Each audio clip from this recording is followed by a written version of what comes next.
3D printed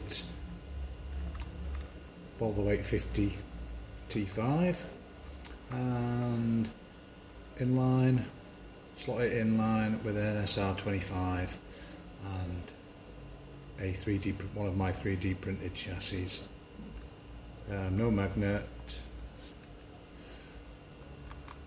just a floating pod, centre pivot. I don't use the two screws at the front. I have a centre pivot.